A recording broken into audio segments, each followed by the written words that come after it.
Hello and welcome everyone to a very special episode of the Modern Consultant podcast. For this week, I wanted to share with you more of the behind the scenes. We have a new roadmap that we're already using for all of our one-on-one clients. It just really unifies things and turns our flywheel framework into more of a process that makes it easy for us to just see where you are, where you're going, and why it matters.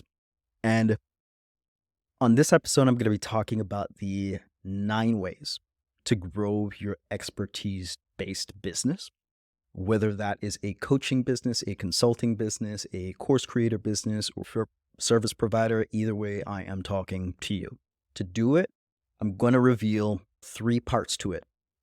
You've got the audience flywheel, the offer flywheel, and the sales flywheel. And for every single one of those parts, there are then 3 subparts to doing this. What I'm going to share with you is not theoretical. We have an active client right now that just got an additional 500,000 to 600,000 email addresses. And we are going to be creating campaigns based on this entire flow here to be able to create products and services and then market those products and services to those additional 500,000 email addresses that came in. As I explain this, you're going to hear the one-to-many variation of this, but just know that there's a one-to-few variation. There's also a one-to-one. So regardless of where you're at in your journey, like this still is going to be the roadmap that you use to be able to get to where it is that you want to go in a repeatable way. Let's go ahead and dive into it. This is going to work whether or not you have an expert-based business that is not yet at the 1 million in annual revenue mark, or you have just one product line within that expert-based business that is not yet at the 1 million per year mark. It's a very different scenario. For some of you, you have many products and services, but there's one product or service that you really just want to take to the moon. This still works for you, even if you have achieved a significant level of scale with another area of the business or a particular product line within the business. That said, when it comes to the audience flywheel, the thing that you need to understand is that the audience is who you serve. Nothing too surprising there. Offers is how you serve them. Sales is how you tell them about the offers. That's it in plain English. The biggest problem when it comes to the audience, however, is we're usually serving too broad of an audience. Now, we've all probably heard this at some point, but to make it real, the monthly measurable impact that you're going to see is you have fewer buyers who buy at a lower price less frequently and take a longer sales cycle to buy. However, for both your done for you or done with you services and expertise-based products like courses, curriculum-based coaching, masterminds, the first step is going to be what you're seeing here on screen. It's to select a segment. In selecting a segment, your goal is to find a portion, a subgroup of your existing audience that you can help faster in a bigger way for a longer time and usually at a lower cost. We could break down any single one of those, but I'm going to keep going. To find them, you can either do it in a one-to-one way, typically with interviews, or a one-to-many way, which is usually with surveys.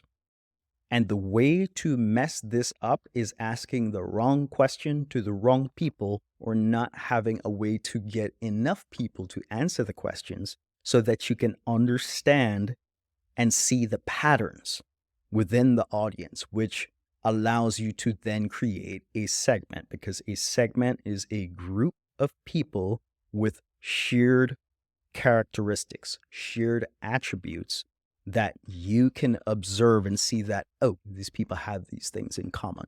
Now, let's say you get that right. It then sets you up for the next part, which is selling your service. If you selected the right segment, you're going to end up with 3 kinds of people. You're going to have people who want to buy your existing services. You're going to end up with people who want to buy your expertise-based products.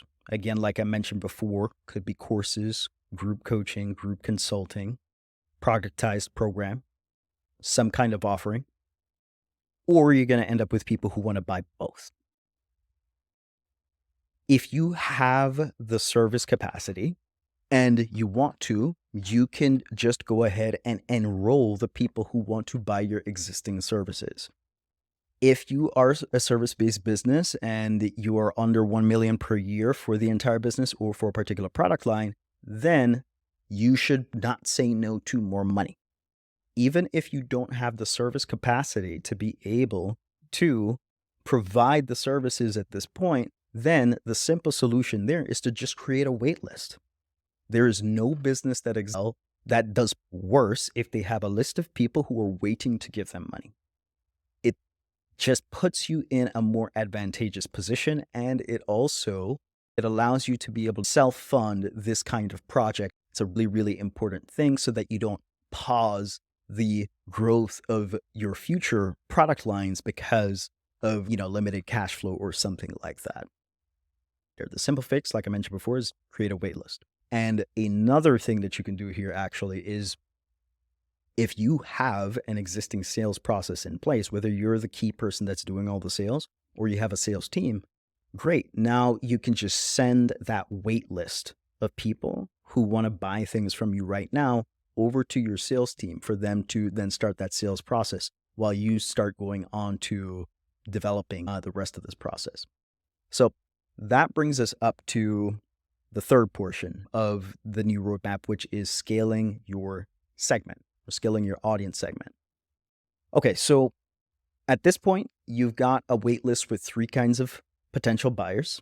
And depending on the volume of the amount of people that you either interviewed or sent the survey out to, you may either have dozens, hundreds, thousands, or tens of thousands of people on that list. And that's amazing because what that allows you to do is identify the search criteria you will use to find more qualified leads and buyers, aka more of your focused segment.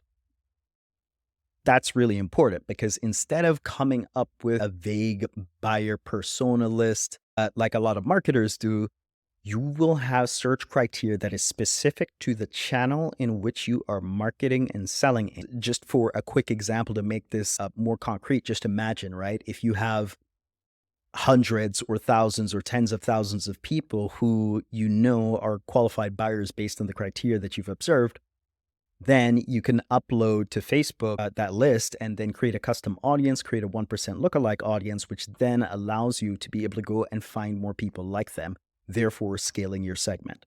That's just one example. Another example is LinkedIn Sales Navigator. You can take a look at all of the search criteria that exist within LinkedIn Sales Navigator, or similar to Facebook, do the whole upload the customer list thing. And then, with the paid ads option, there's just so many ways for you to be able to then use the pattern of attributes that you are finding within your segment to be able to start scaling your segment without changing anything with your offers, without changing anything with your sales process. It's just literally focusing on your audience to find more of them and not changing any of the other variables in the business to just get more volume.